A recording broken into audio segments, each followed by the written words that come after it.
ఓం గురుబ్రహ్మా గురుర్విష్ణు గురుర్దేవో మహేశ్వరః గురుః సాక్షాత్ పరం బ్రహ్మ తస్మై శ్రీ గురవే నమః. దివ్యాత్మస్వరూపులారా, దృగ్దృశ్య వివేకం, దీన్ని సచ్చిదానందేంద్ర సరస్వతి స్వామి వారు కన్నడంలో దానికి వ్యాఖ్యానం రాశారు. ఒరిజినల్గా దీన్ని ఆది శంకరాచార్యుల వారు దృగ్దృశ్య వివేకం అనేది రాశారు అనేటువంటిది ఒక నమ్మకం ఉంది. కాకపోతే ఆధారాలు అయితే ఇక్కడ లేదు అని చెప్పి విశ్లేషిస్తూ దాన్ని కన్నడలో వ్యాఖ్యానం చేయటం, దాన్ని ఇంకొకటి తెలుగులో అనువదించటం. ఇందులో ఒక 5 శ్లోకాలేమో దృగ్దృశ్య వివేకం గురించి ఉంటాయి, రెండోదేమో వాక్యసుధ, అది వ్యాఖ్యానం. అవి ఆత్మతత్వం గురించి అక్కడ విశ్లేషణ ఎక్కువగా వస్తుంది. మనము చర్చించేటువంటి ప్రక్రియల్లో వేదాంతంలో చర్చించేటువంటి ఆత్మతత్వానికి దగ్గరగా ఉంటుంది అది. ఈ దృగ్దృశ్య వివేకం అనేటువంటిది వేదాంత విచారణ చేద్దాము, వేదాంతాన్ని అనుభవంలోకి తెచ్చుకుందాము అని ప్రయత్నం చేసేటువంటి వాళ్ళకి ఈ ప్రక్రియల్ని వివరించడానికి ప్రయత్నం అన్నమాట. ప్రక్రియలు వేదము అంటే వేద భాగమైనటువంటి ఉపనిషత్తులలో ప్రక్రియలు ఉన్నాయి, అది ఒరిజినల్. అవి కాకుండా భిన్న భిన్నమైనటువంటి ప్రక్రియలు వినిపిస్తూ ఉంటాయి. అవన్నీ ప్రామాణికం అని చెప్పలేము, కానీ ఏవైతే ఉపనిషత్తులలో మనకి వినిపిస్తూ ఉంటాయో అధ్యారోప అపవాద ప్రక్రియ, అవస్థాత్రయ ప్రక్రియ, ఈ ఉపనిషత్తులో వస్తుంది మనకి ఈ శబ్దాలు. ఈ శబ్దాలంటే ఆ ప్రక్రియ గురించి వివరణ ఉండకపోవచ్చు, కానీ ఈ ప్రక్రియ గురించి అక్కడ చర్చించటము లేదా రిఫరెన్స్ వస్తుంది. అవి ప్రామాణికం, మిగతావి ప్రామాణికం అని చెప్పలేం. సో ఈ దృగ్దృశ్య వివేకం అనేటువంటిది దృక్కు దృశ్యం, ఈ రెండింటిని విడివిడిగా, దృక్కు దృశ్యం. దృక్కు అంటే చూసేటువంటిది అని చెప్పవచ్చు. వాటిని ఎక్స్ప్లెయిన్ చేయటమే ముఖ్యోద్దేశం. ఒక 5 శ్లోకాలు ఉంటాయి. సో ఈ గ్రంథాన్ని కొంతమంది ఏమో భారతీ తీర్థస్వామి రాశారని, కొంతమంది విద్యారణ్య స్వామి వారు రాశారని, కొంతమంది ఏమో శంకరాచార్యుల వారే రాశారు. ఇలా ఊహ అపోహలు ఉన్నాయి. ఏదైనప్పటికీ ఇందులో ఈ ప్రకరణలో ఇంకొక ముఖ్యమైనటువంటిది జీవత్రై విధానం లేదా సమాధి షట్కము. వీటి గురించి ఎక్కడ కూడా మనకి ఇతర వేదాంత ప్రక్రియల్ని చర్చించిన దగ్గర, అంటే నైష్కర్మ్య సిద్ధిలో కానీ వేదాంత పంచదశలో కానీ ఆ ప్రక్రియల గురించి చర్చించటము లేదా రిఫరెన్స్ ఏమి ఉండదు. అంటే ఈ ప్రక్రియలు తర్వాత కాలంలో ఎవరో యాడ్ చేసి ఉండవచ్చు, లేదా ప్రామాణికమైనటువంటి వాటిలో సురేశ్వరాచార్యులు వారు లేదా భారతీ తీర్థుల స్వామి, విద్యారణ్య స్వామి వీళ్ళు రాసినవి కాకుండా ఇంకెవరో రాసి ఉండవచ్చు. సో ఏదైనప్పటికీ కూడా ఇది శంకర భగవత్పాదులు వారే రాశారా అనేటువంటి దానికి ఆథెంటిక్గా ఇన్ఫర్మేషన్ లేదు. శైలి కూడా కొంచెం భిన్నంగానే ఉంటుంది. శంకర భగవత్పాదులు వారి శబ్ద కోశం, ఆయన రాసినటువంటి పదాలు, ఏ స్తోత్రం తీసుకున్నా, దక్షిణామూర్తి స్తోత్రం తీసుకున్నా, ఎక్కడ ఏది తీసుకున్నా కూడా పదాలు అర్థమైనట్టే ఉంటాయి. ఒక రిథం ఉంటుంది. నర్మదా నది మీద ఆయన అష్టకం రాశారు, నర్మదా అష్టకం రాశారు, గురుపాద అష్టకం రాశారు, హరి అష్టకం, మళ్ళీ దక్షిణామూర్తి స్తోత్రం రాశారు.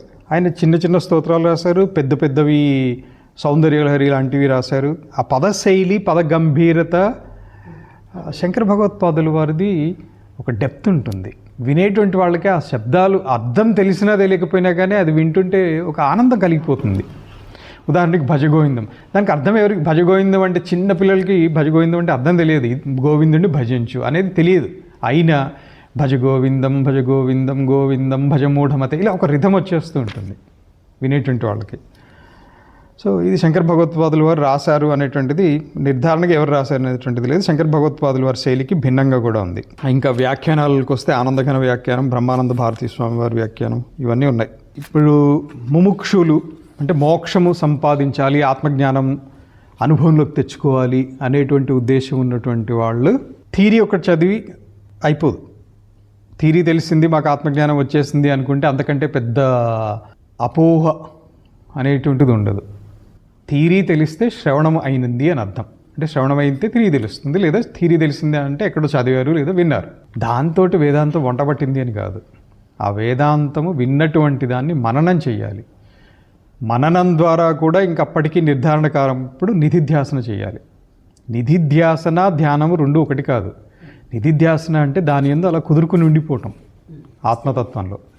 సో ఇది జరిగేంత వరకు కూడా వేదాంతము అర్థమైంది, నాకు వేదాంతము తెలుసు అని చెప్పటం కూడా హాఫ్ ట్రూత్స్ అవి. హాఫ్ ట్రూత్స్ లేదా ఇంకా తక్కువ సత్యములు. సో ఒకే ప్రక్రియ అందరికీ వర్తిస్తుంది అని లేదు.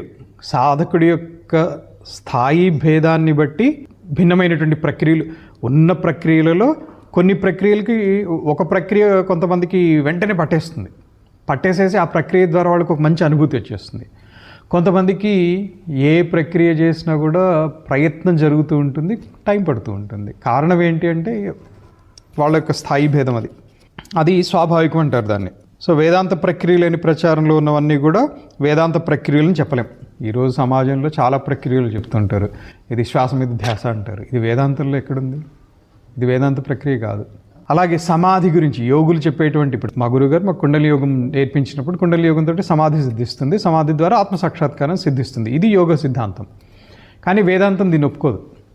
వేదాంత ప్రకారం స్పష్టంగా సమాధి, యోగ సమాధులు అనేటువంటివి వేస్ట్. వేదాంతం మనం అర్థం చేసుకోవాలనుకుంటే వేదాంతం ఏం చెప్తుందో అదే పట్టుకోవాలి. నేను కాసేపు యోగం పట్టుకుంటాను, కాసేపు వేదాంతం పట్టుకుంటాను అంటే నడవదు.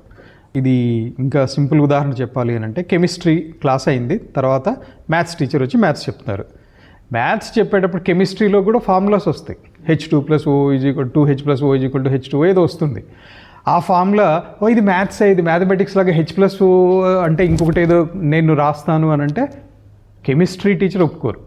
లేదా కెమిస్ట్రీ టీచర్ చెప్పినట్టుగా H2O ఇక్కడ నేను రాస్తాను అంటే మ్యాథ్స్ టీచర్ ఒప్పుకోరు. ఇది ఈ క్లాస్, ఇది ఇలాగే చదువు. అలాగే వేదాంతాన్ని వేదాంత ధోరణి అదే ఉద్దేశ్యంలో ఆ మార్గంలోనే పట్టుకోవాలి తప్ప నేను ఇందులో యోగం మిక్స్ చేస్తాను అని అంటే, లేదా యోగంలోకి వేదాంతాన్ని తీసుకెళ్ళి మిక్స్ చేస్తాను, అవన్నీ నడవు.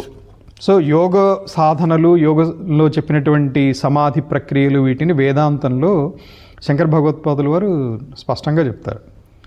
సమాధి స్థితి అనేటువంటిది ఏదైతే చెప్పబడిందో వేదాంతంలో, దాని ద్వారా మోక్షం వస్తుందని లేదు, దానికి నిద్రకి తేడా లేదంటారు. ఒకటే మాట. నిద్రలోనూ ఏమీ తెలియని స్థితే. సమాధిలో ఏం జరుగుతుంది? మనోవృత్తి రాహిత్యం, నిశ్చలంగా ఉంటున్నాం అంటారు. మరి బయటకు వచ్చిన తర్వాత అన్నీ తెలుస్తున్నాయి, అంతకుముందు అన్నీ గుర్తున్నాయి. సో ఇలా విశ్లేషణ ఉంటుంది. వేదాంతం చదివేటప్పుడు, వేదాంతం ద్వారా మనం ఆత్మజ్ఞానం సాధించాలి అనుకున్నప్పుడు వేదాంతంలో చెప్పిన ప్రక్రియనే అనుసరించాలి. అది చేస్తాను, ఇది చేస్తానంటే మేబీ 10th క్లాస్ అయ్యే వరకు 6 సబ్జెక్టులు చదివి తీరాలంటే చదువు తప్పదు. అంటే ప్రిలిమినరీ స్టేజ్లో కొంచెం ఒకే మార్గంలో మనసు కుదురుకోదు కాబట్టి కొంచెంసేపు అది, కొంచెంసేపు ఇది, కొంచెం స్తోత్రము, కొంచెం అర్చన, కొంచెం ధ్యానము, కొంచెం జపము, ఇన్ని చేసేటప్పటికి మనసు ఏమైంది? విక్షేపం పొందుతోంది, కానీ ఒకే దగ్గర నిలవటం లేదు. సో ఇది మైండ్లో పెట్టుకోవాలి. అలా అని చెప్పి వ్యావహారికంగా మీరు గమనించండి, ఒక మంచి స్థితి పొందినటువంటి ఉపాసకుడు జపం ద్వారా అద్భుతమైనటువంటి ఫలితాలు వస్తాయి, ఏకాగ్రత తెలుస్తుంది. యోగ సాధనలో, యోగ సమాధుల్లో కూడా భిన్నమైనటువంటి రకాలు ఉన్నాయి. వాటిలోనూ మంచి అనుభూతులు వస్తాయి. అంతేకాకుండా కొన్ని సిద్ధులు కూడా వస్తాయి, సాధనలో వస్తాయి. అది తెలుస్తుంది సాధకుడికి, ఆ సిద్ధి తెలుస్తుంది. నేను ఇప్పుడు వేదాంతం చేస్తానని అన్నీ వదిలేసేయటానికి తొందరగా మనస్సు ఒప్పుకోదు. అబ్బా, అప్పుడు అక్కడ సమాధి స్థితి వచ్చింది, ఎంత ఆనందంగా ఉంది, ఇప్పుడు విచారణ అంటున్నావు, ఇది పట్టుకుని నువ్వు అవస్థాత్రయ ప్రక్రియ అంటావు, లేదా కార్యకారణ సంబంధం అంటావు, లేదా ఇంకొకటి ఏదో అంటావు, నేను చేయను అంటుంది మనస్సు. మనస్సుకి అక్కడ ఒక ఆనందం కలుగుతుంది, అక్కడ ఒక ఆనందం కలుగుతుంది అని కాదు, అది చేయకుండా వేదాంతంకి వచ్చినా లేదా యోగంలో ఉన్నా కూడా మనస్సు ఏదో ఒక రూపంలో ఎక్కడొక్కడికి లాక్కుపోవడానికి చూస్తుంటుంది. నువ్వు ఇటు వెళ్తావా, అక్కడ బాగుంటుంది అంటుంది. అందుకనే కదా ఏ మార్గంలోనూ ఎవరు పూర్తిగా వెళ్ళటం లేదు. కారణం, అసలు ఏమీ చేయనప్పుడు సినిమా చూద్దాం ఉంటుంది. సినిమా చూడటానికి వెళ్ళిన తర్వాత ఈ సినిమా బాగాలేదు, ఇంకొక సినిమా ఏదో బాగుంటుంది అనిపిస్తుంది. లేదా సినిమా ఎందుకు హ్యాపీగా పోయి నిద్రపోదాం కదా అంటుంది. నిద్రపోతుంటేనో లేదు ఫ్రెండ్ వస్తాడు కదా, ఫ్రెండ్ దగ్గర బాగుంటుంది, ఏదో అసలు ఒక్క పని చెప్పదు, ఒక పనిలో ఉండనివ్వదు. ఇది చేస్తాను అంటే అన్నం తింటాను కూర్చుంటాడు, ఫోన్ ఎందుకు పక్కన పెట్టుకుంటాడు? లేదు తింటూ నేను యూట్యూబ్లో గురువుగారి ప్రవచనం వింటున్నాను. గురువుగారి ప్రవచనం విని తింటాం ఎందుకు మరి? లేదు టైం సేవింగ్. అవునా, మరి వేరే పనులలో టైం క్యూలో నుంచినప్పుడు ఏదో టైం పోతూనే ఉంటుంది, అప్పుడు మరి ఏం చేస్తాం? ఇలా ఇవన్నీ ఎందుకు చెప్పటం అంటే, ఇదంతా ఉపోద్ఘాతం కింద మనస్సు యొక్క శక్తి, చంచలత్వం, అది ముఖ్యం. దాన్ని చెప్పడం ఉద్దేశం, అంతేగాని ఇక్కడ మిగతావన్నీ కూడా ఉపమానాలు ఉపమానంగానే తీసుకోండి. ఉపమానం ప్రధానం కాదు ఇక్కడ. ఉపమానం చెప్పేటప్పుడు వచ్చినటువంటి లక్ష్యం ఏంటి, ఆ ఉపమానం ఎందుకు చెప్పారు, అది గ్రహించాలి. సో వేదాంతం అంటే ఉపనిషత్తుల్లో ప్రతిపాదించబడినటువంటి, ఇది వేదమే ప్రతిపాదించినటువంటిది, ఉపనిషత్తుల్లో ప్రతిపాదించబడినటువంటి ఒక తత్వం కాదు, ముఖ్య తత్వం అది. సో ఉపనిషత్తుల్లో ఈ ప్రక్రియలు వచ్చాయి. భగవత్పాదుల వారు వారి భాష్యంలో ఆ ప్రక్రియలకి తత్తత్ స్థానంలో కించిత్ వివరణ కూడా ఇవ్వటం జరిగింది. ఈ ప్రక్రియలు భగవత్పాదుల వారు సృష్టించలేదు, గౌడపాదుల వారు సృష్టించలేదు. వేదంలో ఉన్నటువంటి దాన్నే వాళ్ళు కొంత వివరణ ఇవ్వటం జరిగింది, లేదా దీన్ని ప్రయోజనం ఇలా ఉంటుందని చెప్పడం జరిగింది. సో భాష్యంలో అవి మనకు ప్రస్తావన వస్తూ ఉంటుంది. వేదములో చెప్పినటువంటివి కాకుండా భిన్నమైనటువంటి ప్రక్రియలు ఏవైతే ఉన్నాయో అవి భాష్యంలో మనకు అర్థమవుతుంది, వాటిని ఖండించేస్తారు. వేద విహితము కానటువంటి ప్రక్రియల్ని భగవత్పాదుల వారు నిర్ద్వంద్వంగా ఇది కాదు, ఇది సరికాదు అని ఖండించడం జరుగుతుంది. అది భాష్యం విన్నటువంటి వాళ్ళకి అర్థమైపోతూ ఉంటుంది. సో ఆ విషయాలన్నీ పక్కన పెట్టేసేస్తే, ఇంకా ఇంతే కాకుండా ఈ చేసేటువంటి ప్రక్రియల్లో సాధకులకి కొన్ని ఆక్షేపణలు వస్తూ ఉంటాయి. ఆక్షేపణలలో సత్యం ఎంత ఉంది, వేద అనుసారంగా ఎంత ఉన్నాయి, ఇవన్నీ అనేటువంటిది నిర్ణయించడం కంటే కూడా అసలు ప్రక్రియలు ఎలా వస్తాయని. ఉదాహరణకి మాయ అనేది ఉంది. మాయ అనేటువంటి శబ్దాన్ని భగవత్పాదుల వారు భాష్యంలో వాడినట్టుగా లేదు, కానీ వేరే చోట వస్తుంది. శంకర భగవత్పాదుల వారు వాళ్ళ అయినా సాధకులు ఇక్కడ కొంచెం చదివి అక్కడ కొంచెం చదివి ఇవన్నీ అవుతూ ఉంటాయి. సాధన చేసే ప్రయత్నంలో తెలుసుకొని ఇక్కడ కొంచెం విని అక్కడ కొంచెం విన్నటువంటి తర్వాత మాయ అనేటువంటిది ఏదో ఒకటి ఉంది. ఆ మాయ అనేటువంటిది బ్రహ్మం యొక్క అధీనంలో ఉంది, మాయ అనాది, ఇలాంటివన్నీ కూడా కొన్ని విన్నటువంటి దాంతో వీళ్ళకి ఒక మాయ గురించి ఒక అభిప్రాయం ఏర్పడిపోతుంది. అంతేకాకుండా ఈ మాయ తొలగాలి అంటే ఏంటి, దానికి కొన్ని దోషాలు ఉంటాయి. ఏంటివి? మల, విక్షేప, ఆవరణ, ఇలాంటి దోషాలు తొలగితే తప్ప మాయ తొలగిపోదు. దీనికి ఎక్కడ కానీ యుక్తి కానీ ఈ ఆవరణ భంగమైంది అనేటువంటి అనుభవం కానీ ఎవరికన్నా ఉన్నట్టు కానీ ఎక్కడ దొరకదు. అలాంటి అనుభూతులు లేవు, ఎక్కడ కూడా దానికి శాస్త్రం ప్రతిపాదితమైనటువంటి ఇవి కనపడు. అయినప్పటికీ ఈ దోషాలు భగవత్పాదుల వారు కూడా కొన్ని చెప్పారు. మల, విక్షేప, ఆవరణ దోషాలు అనేటువంటివి వాటి గురించి ముచ్చటించడం జరిగింది, కానీ ఆధారం అయితే లేదు శాస్త్రాల్లో అనేది చెప్తారు. అంతేకాకుండా మాయ కూడా అనాది అంటారు, బ్రహ్మము అనాది. అనాది అంటే ఆది లేనటువంటిది, అంటే ఇప్పటి నుంచి బ్రహ్మం ఉన్నది, పరమాత్మ ఉన్నది అని చెప్పడానికి సాధ్యం కాదు. మాయ కూడా అలాంటిది. మాయ కూడా అనాదిదైతే అంతం కూడా లేదు దానికి. బ్రహ్మమునకు ఈ కాలం తర్వాత బ్రహ్మం ఉండదు అని చెప్పడానికి సాధ్యమవుతుందా? భవిష్యత్తులో ఒక 1000 సంవత్సరాల వరకు బ్రహ్మం ఉంటుంది, ఆ తర్వాత ఉండదు. బ్రహ్మగారికి ఆయు పరిమాణం ఉంది, కానీ బ్రహ్మము అంటే పరబ్రహ్మం. పరబ్రహ్మమునకు ఆయు పరిమాణం అలాంటివి లేవు, పుట్టుక లేదు, కాల పరిధి లేదు. మాయ కూడా అనాది అయితే మాయ కూడా బ్రహ్మంతో సమానంగా తొలగిపోవటం అంటూ ఉండదు. ఇక్కడ ఉద్దేశం ఏంటంటే మాయ తొలగిపోయింది అని ఎవరైనా చెప్తే అప్పుడు అది అబద్ధం అవుతుంది, అసత్యం అది. సో అది ఎందుకు తొలగిపోతుంది? అనాది అయినటువంటిది ఎప్పుడైనా తొలగుతుందా? తొలగదు. దానికి కారణం ఏంటి తొలగిపోతుంది అని చెప్పడానికి? ఆ తొలగడానికి కారణం ఏంటి? ఇలాంటివి కొన్ని అపోహలు ఉన్నాయి. జ్ఞానంతో అజ్ఞానం పోతుంది, లేదా అజ్ఞాన కల్పితమైనటువంటి భ్రాంతి వస్తూ బాధితం అవుతుంది. జ్ఞానము అజ్ఞానాన్ని నాశనం చేయదు. అంటే మాయ ఉంది అని ఒప్పుకుంటే ఇది దానికి డిసడ్వాంటేజ్. అట్లాగే సమాధి స్థితిలో ఉన్నప్పుడు దృశ్యం ఉండదు.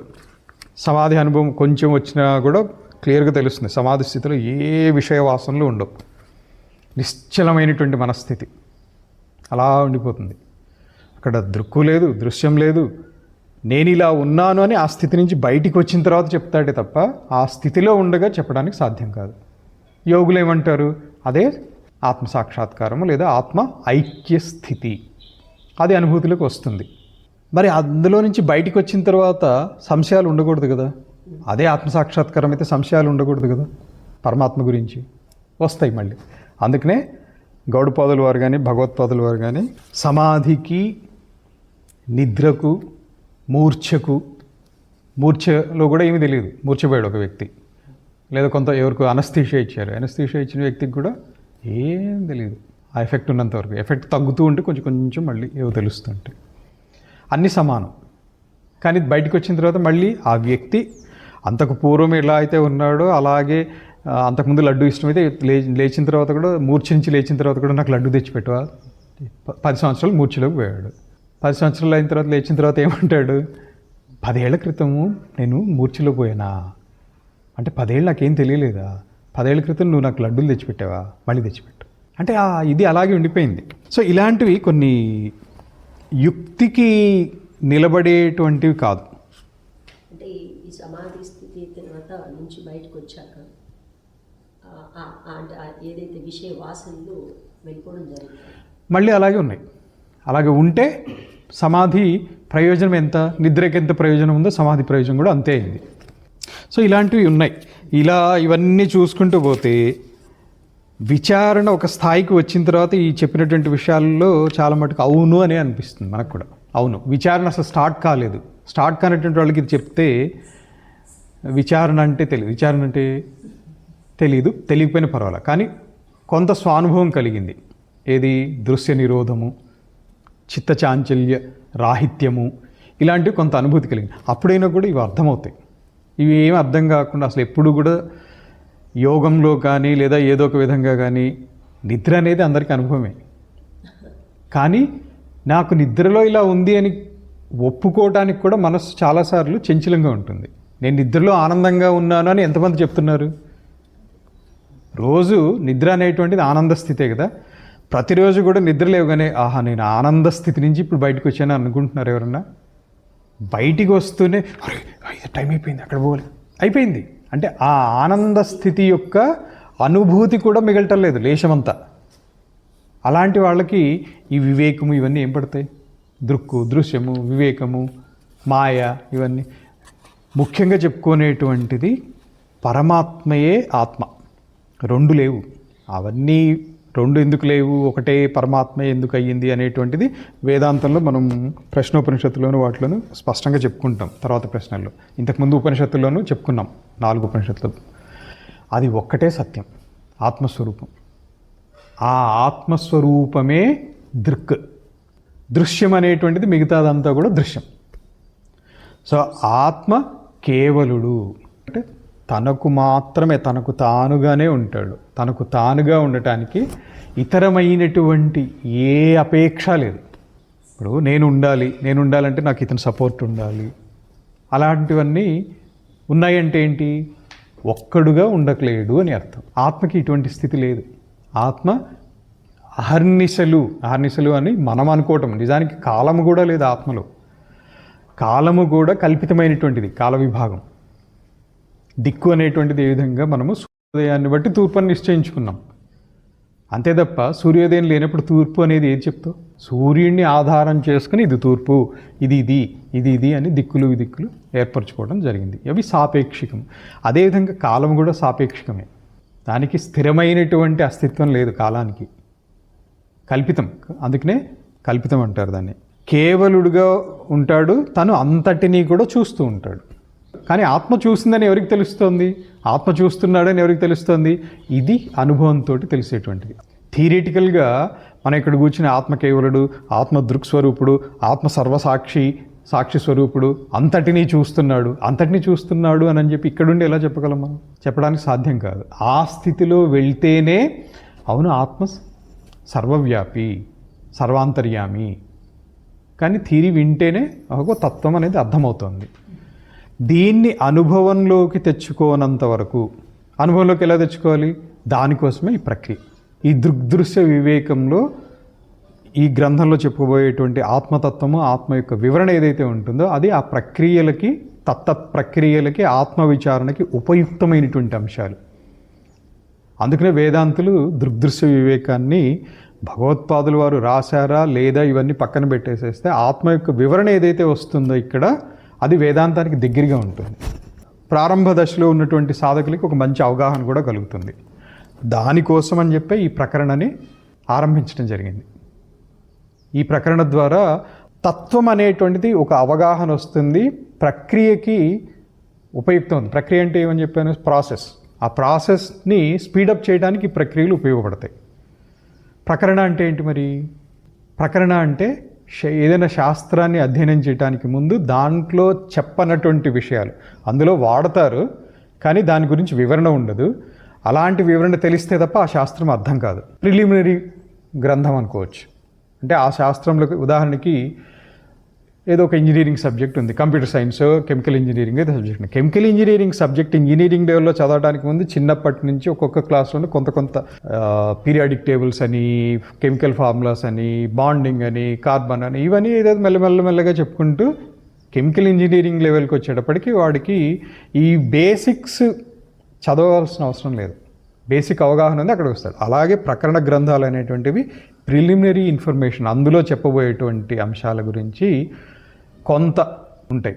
ఒకానొక ప్రకరణ గ్రంథం గురించి చెప్పాలంటే వేదాంతంలో మీకు ప్రమాణములు ఎన్ని?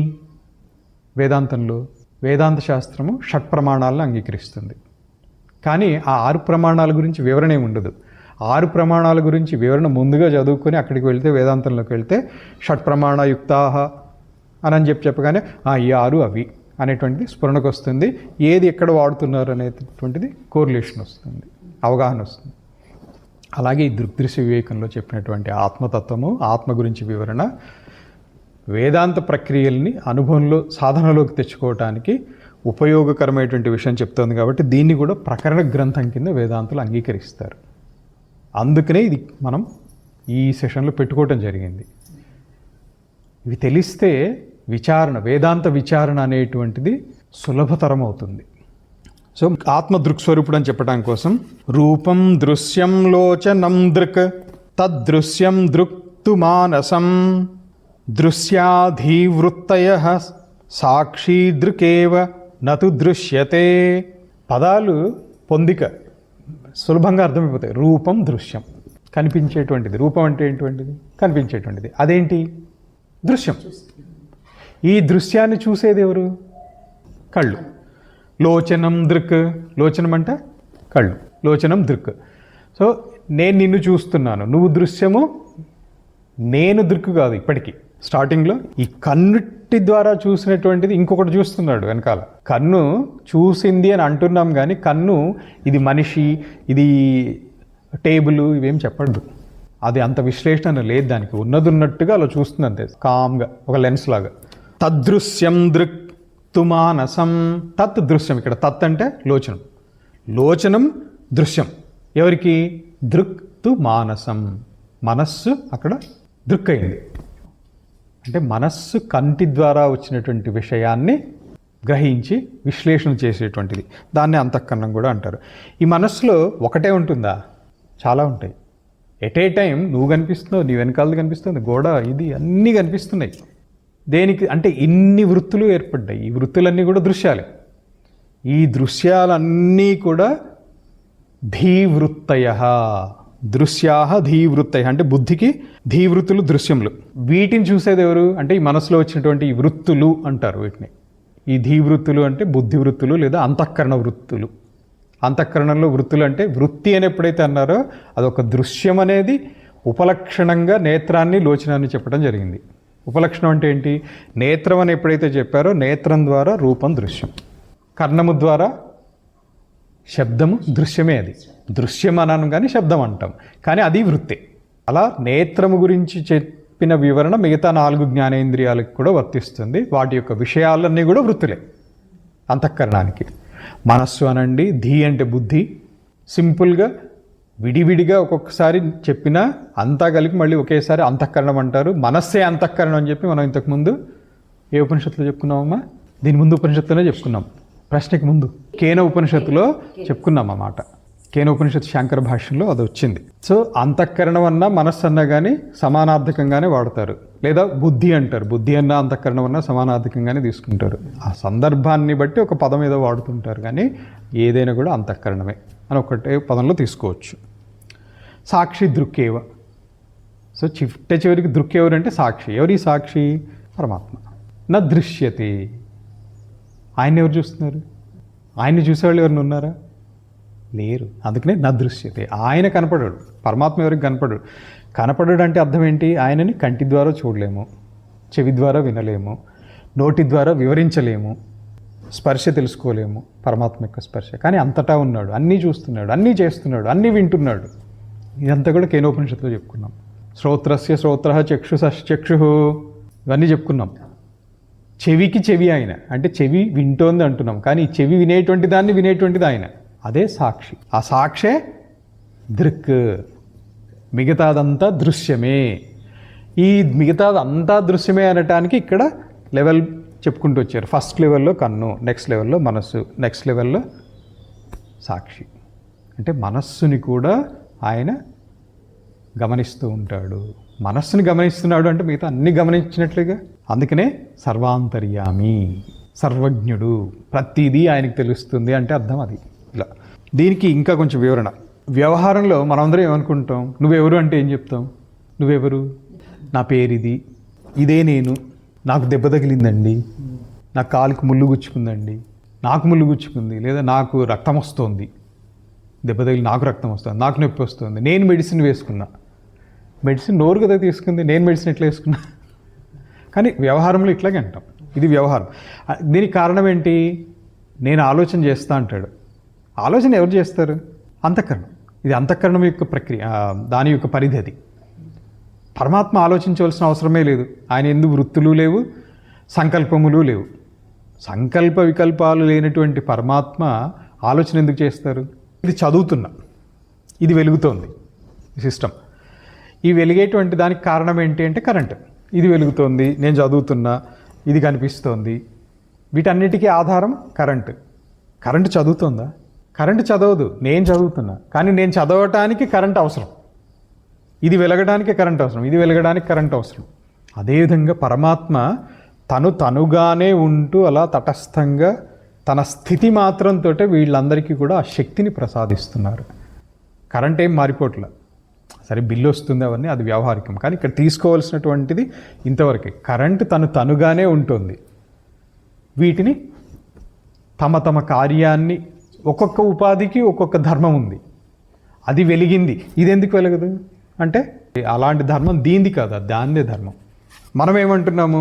నా బుద్ధి, నా మనస్సు, నా శరీరము, వీటితోటి మనని మనం తాదాత్మ్యం చెంది ఈ సమూహమే మనం అనుకుంటున్నాం. దీంతో ఏమవుతోంది? ఇంద్రియాలతోటి తెలిసేటువంటి విషయాలు, అది వ్యవహరించేటువంటి కర్తృత్వ భోక్తృత్వ స్వరూపమే. అంటే నేను తిన్నాను, నేను తినలేదు, నేను బాగా నిద్రపోయాను, నాకు సరిగ్గా నిద్ర పట్టలేదు. ఈ కర్తృత్వం భోక్తృత్వం అన్నీ దీన్నే ఏమనుకున్నాం ఇందాక? నేను అనేటువంటిది ఆత్మ. ఆత్మయందు లేని ధర్మాన్ని ఆరోపించాము. ఆత్మకి నిద్ర అవసరమా? కానీ నేను నిద్రపోలేదు అన్నాము. నేనంటే ఎవరు? ఆత్మ. ఆత్మ నిద్రపోదు, కానీ ఆత్మకి నిద్ర లేదు అంటున్నాం. అంటే లేని ధర్మాన్ని ఆరోపించడం, దాన్ని ఏమన్నాం? అధ్యారోపము. మొత్తాన్ని ప్రకాశింపజేసేది. మొత్తాన్ని అంటే ఇది అది అని లేదు. ఈ పుస్తకము, అది ఇది, శుద్ధము మలినము అన్నిటినీ ప్రకాశింపజేసేటువంటిది పరమాత్మ. పరమాత్మ యందు భేదం లేదు. ఇది బంగారము, దీన్ని నేను బాగా ప్రకాశింపజేయాలి, ఇది బురద, దీన్ని నేను తక్కువ ప్రకాశింపజేయాలి అని అనుకోదు. బంగారం ఎక్కువ ప్రకాశించడం బంగారంలో ఉన్నటువంటి గుణం, బురద డార్క్గా కనిపించడం బురద యొక్క ధర్మం. పరమాత్మ యందు భేదం లేదు, అది ఉపాధిగతమైనటువంటిది అంతే. దీని అంతటికీ కారణం ఆత్మ చైతన్యమే. ఈ ప్రకాశంతో, అంటే ఆత్మ చైతన్య ప్రకాశంతో ఈ సృష్టిలోని వ్యవహారం అంతా కూడా జరుగుతోంది. కన్ను చూసినా, విన్నా, తిన్నా, అంటే ఏ ఇంద్రియం ఏ పని చేసినా, ఏ ఉపాధి ఏ కర్తవ్యాన్ని నిర్వర్తించినా సర్వము కూడా ఆత్మ చైతన్యం యొక్క సత్తా మాత్రముతోటే, ఆ దృక్కు ఉండటంతో తనే అన్నిటినీ గమనిస్తున్నాడు. తనుగానే ఉంటూ మిగతా అంతా ప్రకాశింపజేస్తుంది. దృగ్దృశ్య వ్యవహారాన్ని, ఇది తెలుసుకునే విషయము, ఇది తెలియబడేటువంటి విషయము, ఈ వ్యవహారాన్ని కల్పించుకోవటానికి, అంటే ఇది దృశ్యము, ఇది దృక్కు, ఇలా కల్పించుకోవటానికి అవకాశం ఇచ్చినటువంటిది ఎవరు అంటే ఆత్మ చైతన్యమే. ఆత్మ చైతన్యం యొక్క సత్తాతోటే ఈ చూసేటువంటి లెవెల్లో కింది స్థాయి వాడు, ఓహో ఇది చెట్టు, ఇది నా కన్ను చూసింది, తర్వాత నేను చూశాను, వృత్తి చూసింది, ఇలా విభాగం చేసుకోవడానికి ఆస్కారం కూడా ఇచ్చినటువంటిది అదే ఆత్మ చైతన్యం యొక్క సత్తా మాత్రమే. దీనికి బృహదారణ్యక ఉపనిషత్తులో యాజ్ఞవల్క్య జనక సంవాదం ఒకటి వస్తుంది. సూర్యుడు అస్తమించాడు, చంద్రుడు లేడు, అమావాస్య రాత్రి, కరెంట్ లేదు, దీపం లేదు. ఇవన్నీ ఏదో ఒకటి ఉంటే, అంటే ఒక ఆర్డర్లో తీసుకుంటే సూర్యుడు లేడు, చంద్రుడు ఎక్కువ వెళ్తుంటే ఏదో అక్కడికి వెళ్ళి ఏదో పని చేసుకోవాలి, వెళ్తాము వస్తాం.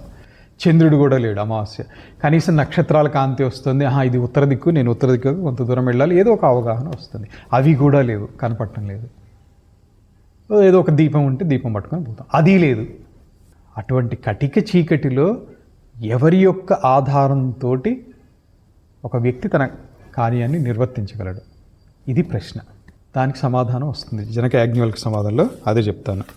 అస్తమిత ఆదిత్యే యాజ్ఞవల్క్య చంద్రం అస్తమితే శాంతే అగ్నౌ శాంతాయాం వాచి కిం జ్యోతి ఏవ అయం పురుష ఇది ఆత్మైవ అన్య జ్యోతిర్భవతి ఆత్మనా ఏవ అయం జ్యోతిషాస్తే పల్యయతే కర్మ కురుతే నిపల్యేతీతి.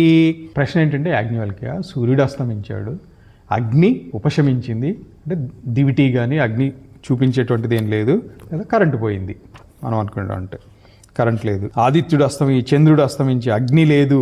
పోనీ నువ్వు అక్కడున్నావు, నేను ఇక్కడున్నా చీకట్లో.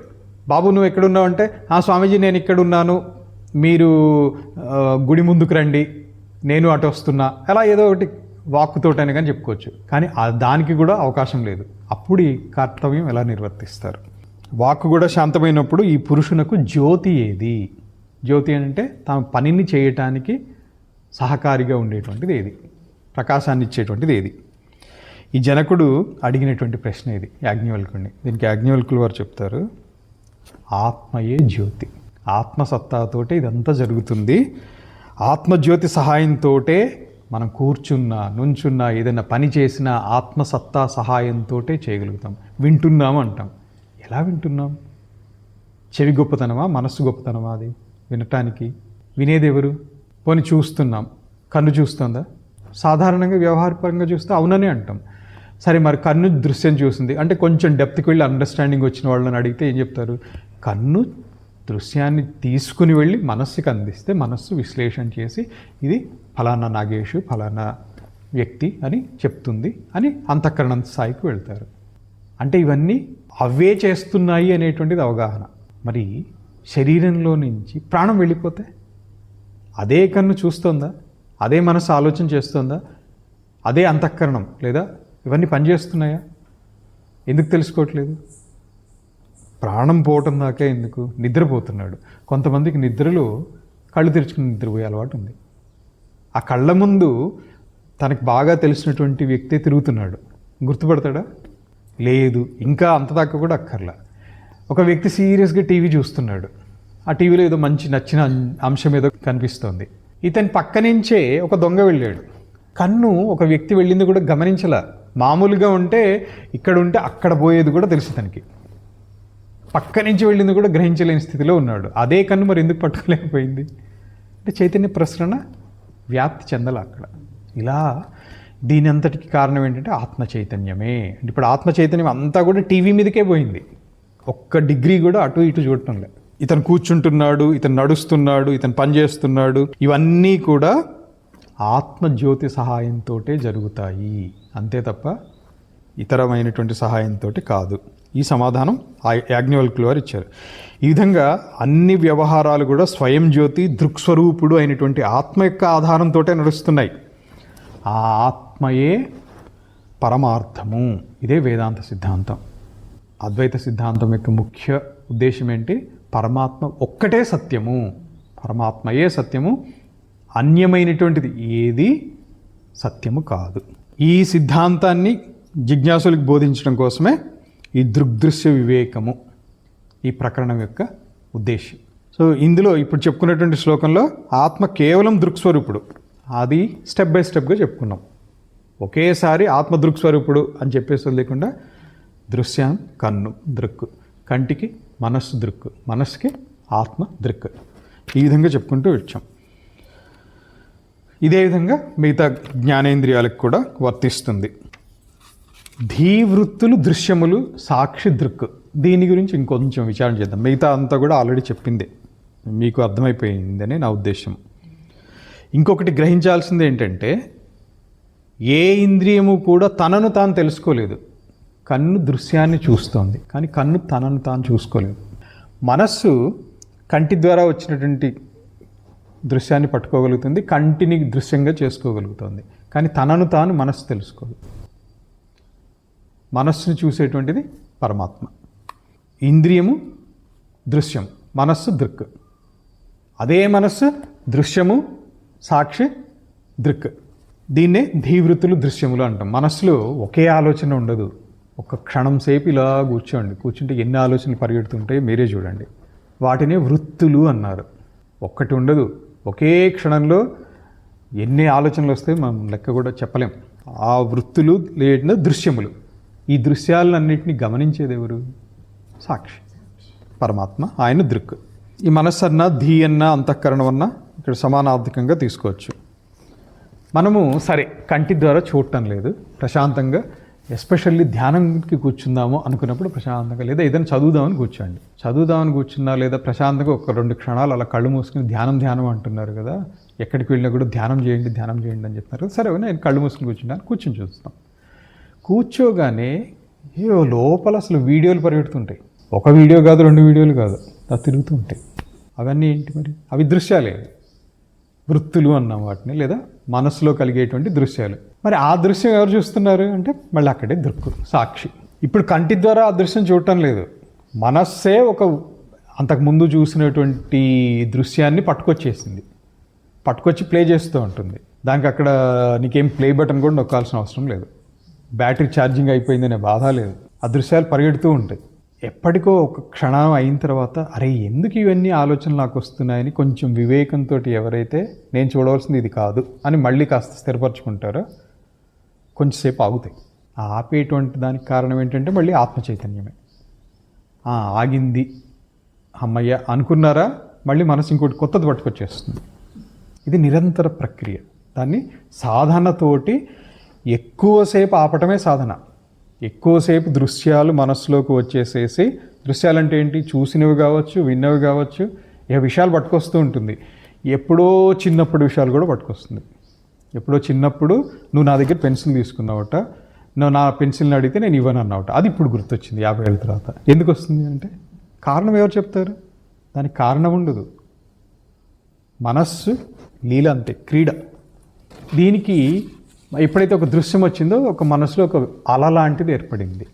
దాన్నే తరంగము అంటాం. అలా తరంగము, వేవ్, ఒకదాని తర్వాత ఒకటి వస్తుంటాయి కెరటాల్లాగా.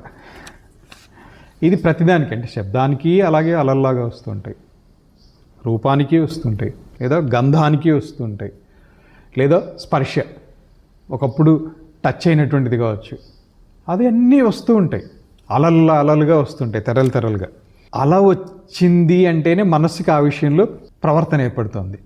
అంతవరకు అంటే ఆ మనస్సు అలలాగా తెచ్చుకునే వరకు ఆ విషయం గురించి ఆలోచన లేదు. తెచ్చుకునేది మళ్ళీ అదే తెచ్చుకుని ఆ అల కనుక పెద్దగా ఉందనుకో, నేను చాలా డిస్టర్బ్డ్గా ఉన్నాను, నన్ను కాస్త పలకరించు అంటే అంత పెద్ద అల వచ్చిందని అక్కడ వాళ్ళ మనస్సులో, ఇది చెప్పేటువంటి వాళ్ళ మనస్సులో నాకు చాలా కోపంగా ఉంది అంటే అర్థం ఏంటంటే ఒక పెద్ద అల ఉంది వీడి మైండ్లో. ఇప్పుడు ఆ అలది ఏదైనా కావచ్చు, ఏది అనేది మనం చెప్పలేకపోయినా కానీ ఓహో ఈ వ్యక్తి ఇప్పుడు అన్యమనస్కుడై ఉన్నాడు అంటారు. అన్యమనస్కుడు అంటే ఇక్కడ లేదు, మనసు ఇక్కడ పోయింది. అలా మనసు పోయినటువంటి వాడినే ఛాయ్ తాగుతావు అని అడుగుతారు. కాసేపు డిస్టర్బ్ చేయొద్దని చెప్పానా? ఆ అల యొక్క ప్రభావం ఇది ప్రాక్టికల్గా. అంటే ఆ అలలో నుంచి దిగలేకపోతున్నాడు, ఆ దృశ్యం గట్టిగా పట్టేసింది. అది ఏదైనా కావచ్చు, అది ఇష్టమైందా, కష్టమైందా, నష్టం చేసిందా, ఏదైనా కానీ మనస్సు దానిలోంచి బయటికి రావట్లేదు. ఈ అలలు రాకుండా నివారించడమే వృత్తి నిరోధం. లేదు వచ్చినటువంటి దాన్ని మనస్సు ఈ అలలో చిక్కుకొని కొట్టుకుని పోవాలా అని వివేకంతో ఆలోచన చేసి అల నుంచి దూరంగా ఉండగలగటం కూడా సాధనే. ఇవన్నీ సాధన రహస్యాలు. అలలు రాకుండా ఏ వ్యక్తి లేరు. గొప్ప గొప్ప యోగులకు కూడా వస్తాయి, కెరటాల్లాగా వస్తాయి ఆలోచనలు. అది మోదమా, క్రోధమా, మోహమా ఏదైనా కావచ్చు, కానీ వివేకంతో ఆ అల నుంచి తప్పించుకుని మనస్సును బయటికి లాగేసినటువంటి వాడు సాధనలో ముందుకు వెళ్తాడు, తానుగా ఉంటాడు. అలతో పాటు కొట్టుకుని పోయినటువంటి వాడు అదే అయిపోతాడు. వీటినే ఈ అలలనే వృత్తులు అంటారు. ఒకదాని తర్వాత ఒకటి వచ్చేటువంటి వీటిని వృత్తులు అన్నారు. ముందు ఇంకా వివరంగా కూడా చెప్పుకుంటాం. కానీ ఈ వృత్తులు కూడా తనని తాను తెలుసుకోలేవు. బయట విషయాల గురించి, బయట ఇంద్రియాల గురించి ఇవి తెలుసుకుంటే కానీ వృత్తి తనని తాను తెలుసుకోలేదు. మరి ఈ వృత్తిని తెలుసుకునేది ఎవరు? మళ్ళీ అక్కడికి వెళ్తుంది సాక్షి, దృక్. ఆ దృక్కి ఇప్పుడు దృశ్యాలు ఏంటి అంటే ఈ మనస్సులో వచ్చినటువంటి వృత్తులు, వీటిని మానస వృత్తులు అంటారు. ఇక్కడ ఆత్మ సాక్షి అని అంటాం. ఆత్మ సాక్షి, ఆత్మ ఒక్కదాన్నే సాక్షి అన్నాం, మనస్సుని సాక్షి అంటంలా. మామూలుగా వ్యవహారంలో అంటారు నా మనస్సే సాక్షి అని అంటారు, కానీ ఇది తెలిసిన తర్వాత మనస్సు సాక్షి అంటే అది చాలా అబద్ధం అనేది అర్థమైపోతుంది. ఇంద్రియాలు కానీ మనస్సు కానీ తమ దృశ్యము యొక్క అపేక్షచే దృక్కు అంటే చూసేటువంటి దృశ్యానికి రిలేటివ్, అపేక్ష అంటే రిలేటివ్గా. చెట్టుని చూస్తుంది అన్నప్పుడు కన్ను దృక్కయింది, కంటి విషయాన్ని చూసేటప్పుడు మనస్సు దృక్కయింది. సో ఇది రిలేటివ్గా దృక్కు దృశ్యము అనేటువంటి మారుతున్నాయి. అంటే ఒకే వ్యక్తి సబార్డినేటు, ఒకే వ్యక్తి బాస్. అంటే ఇటు నుంచి చూస్తే బాస్, ఇటు నుంచి చూస్తే సబార్డినేట్.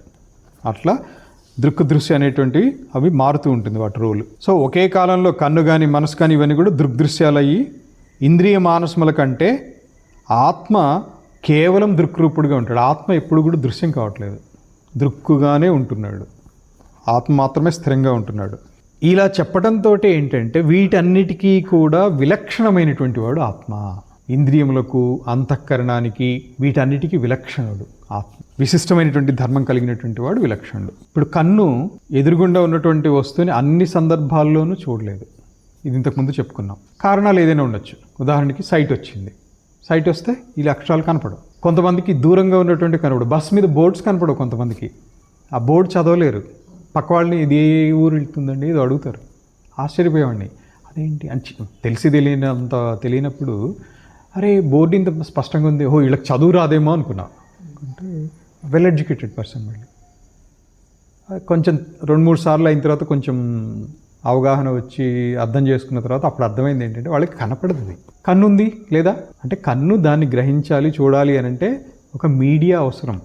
అది చైతన్యం సరిగ్గా ప్రసరణ లేదు, అక్కడ చైతన్య ప్రసరణ తగ్గిపోయింది. అలాగే ప్రతిదానికి. అలాగే మనస్సు కూడా అనుకున్నాం. కన్ను చూస్తోంది కానీ మనస్సు పట్టుకోవట్లేదు. నిద్రలో ఉదాహరణ చెప్పాను. నిద్ర లేదా మూర్ఛలో కూడా కళ్ళు తేలేసి ఉంటారు కొన్నిసార్లు. ఇలా భిన్నమైనటువంటి సందర్భాల్లో కన్ను తన పని చేసినా కానీ మనస్సు దాన్ని పట్టుకోవట్లా. అంటే ఆ మధ్యలో కనెక్షన్ మిస్ అయింది. అదేంటి ఆ కనెక్షన్ అంటే చైతన్యం. మళ్ళీ సో ఈ దృశ్యముల కంటే కానీ దృక్కుల కంటే కానీ, దృక్కులు అంటే సాపేక్షికంగా దృక్కులు, మనస్సు, ఇంద్రియాలు, వీటికన్నిటికంటే కూడా ఆత్మ అనేటువంటిది విలక్షణంగా ఉంటుంది. అంతేకాకుండా మనం ఏదన్నా చూడాలి అంటే వెలుతురు ఉండాలి, స్పష్టంగా చూడగలగాలి. అంటే ఈ ఇంద్రియంలో లోపం ఉండకూడదు, ప్రకాశవంతమైనటువంటిది ఉండాలి. అన్నీ ఒక్కటి కాదు. అంటే సహాయం లేకుండా ఇవి తమ కర్తవ్యాన్ని సంపూర్ణంగా చేయలేవు. కానీ ఆత్మకి అటువంటి సహాయం అవసరం లేదు. ఆత్మ సర్వవ్యాపి, తను అన్నిటినీ ప్రకాశింపచేస్తుంది.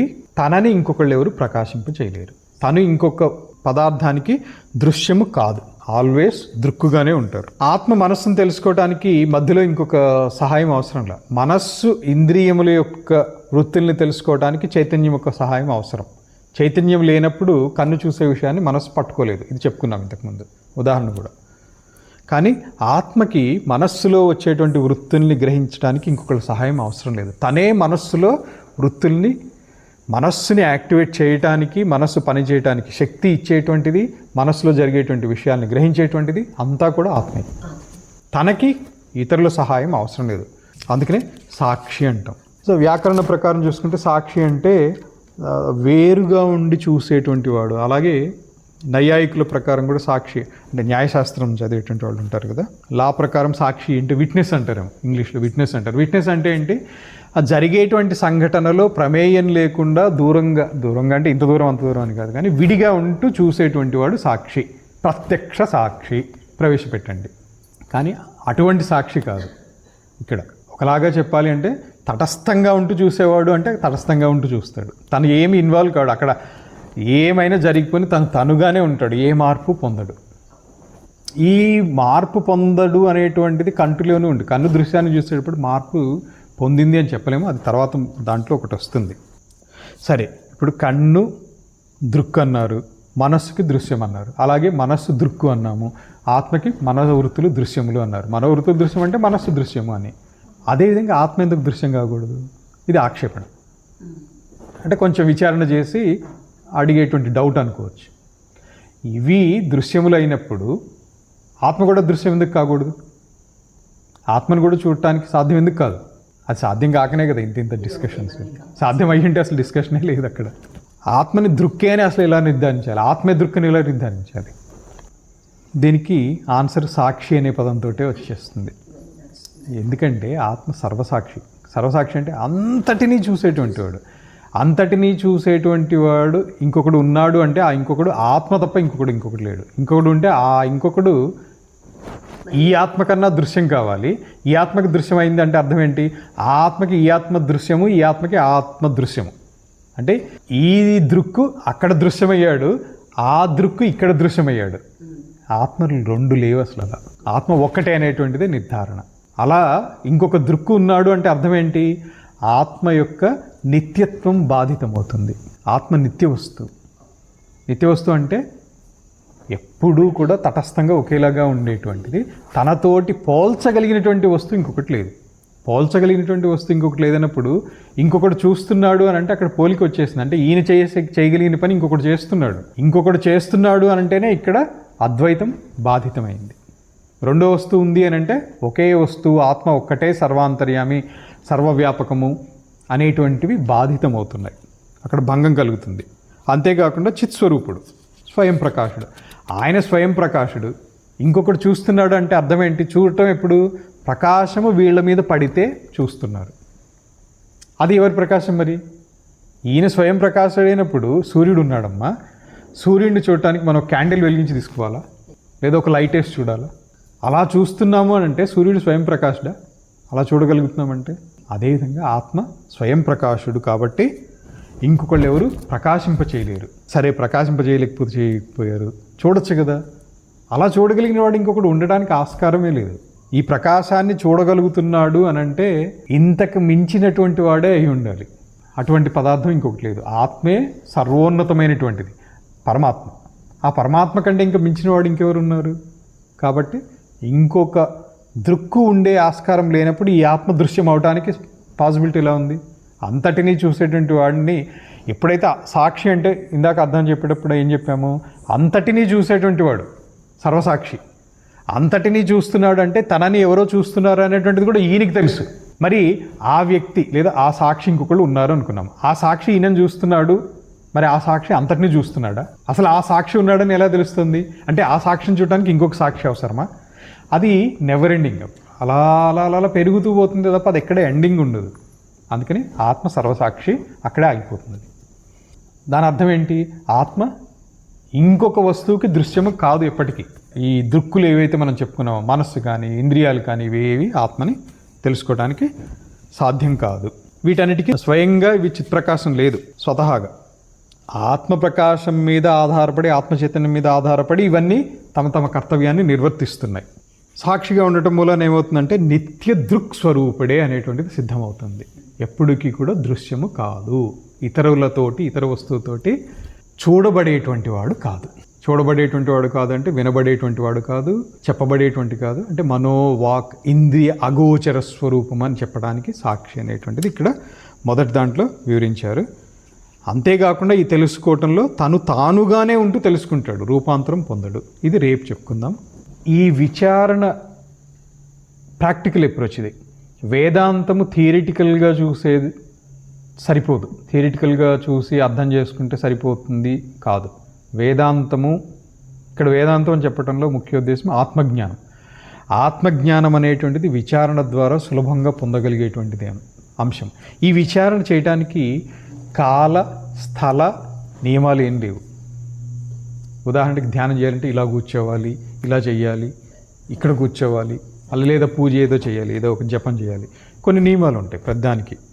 విచారణ చేయటానికి ఏ నియమాలు లేవు. నీకు ఎప్పుడు విచారణ చేయాలనిపిస్తే నిరంతరం చేసుకోవచ్చు.